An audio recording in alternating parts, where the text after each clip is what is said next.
Welcome back to the Motion Galerium.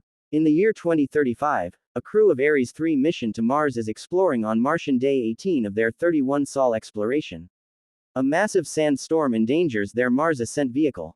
The mission is aborted so the crew can evacuate, when astronaut Mark Watney is struck by debris and lost into the storm. The telemetry on his space-suit bio-monitor is damaged and Watney is wrongly presumed dead. With the MAV on the danger of falling, the crew takes off to the Hermes. Watney awakens after the storm, injured and with a low oxygen warning. He heads to the crew's surface habitat and treats his wound by surgery. As he recuperates, he begins recording himself, lacking comms with Earth, his only chance of evacuation in by the next mission to Mars 4 years later when the Ares 4 will be landing 200 miles away from where he is currently. Watney's primary concerns is food, and because he's a botanist, he builds a garden inside the habitat using Martian soil mixed with human waste, and manufactures his own water using rocket fuel. He then plants unused potatoes and begins repairing the rover for the long-distance travel to the Ares 4 landing area.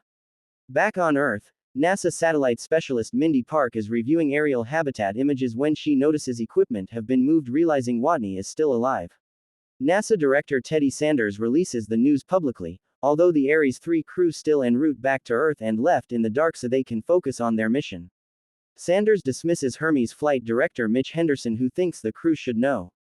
Watney takes the rover to retrieve the Pathfinder probe that was used in 1997. Using Pathfinder's camera and its motor, he creates a two-way communication with Earth, using handwritten signs and then sending and receiving hexadecimal. NASA sends him a software patch to connect the rover to the Pathfinder and communicate using text. Mark gets angry over the fact that his crew was unaware of him being alive, though he doesn't blame them for leaving him behind. Sanders finally allows Henderson to inform the crew. NASA's mission director Vincent Kapoor and the Jet Propulsion Laboratory team prepare an Iris space probe to send food so Watney can survive until Ares 4's arrival. Meanwhile, the Mars habitat's airlock malfunctions, destroying the potato plants and the soil. Believing the risk to be low, Sanders orders a routine pre-flight inspection to be set aside to ensure a quick probe launch, to which the rocket explodes soon after launch. Mark is now sure that his death on Mars is inevitable. The China Space Administration has been developing a booster rocket, so they find a way to work together and repeat the Iris mission. As Mark's situation grows riskier, astrodynamicist Rich Purnell comes up with an alternative plan to have the booster rocket rendezvous and restock the Hermes, which will then use Earth's gravity to slingshot back to Mars 2 years earlier than Ares 4. Sanders objects the idea, considering it too risky for the Hermes crew. Henderson secretly sends them the Purnell's plans and they all vote to carry the mission out, and they soon correct their course. Powerless to abort the issue, Sanders concedes. Mark initiate the journey where the Mars ascent vehicle for Ares 4 is repositioned. The MAV needs to be light, so Watney removes some components and replace the nose with canvas.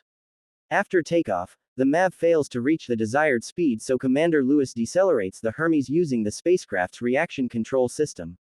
She then orders a directional explosion of the internal atmosphere to properly align the spacecraft.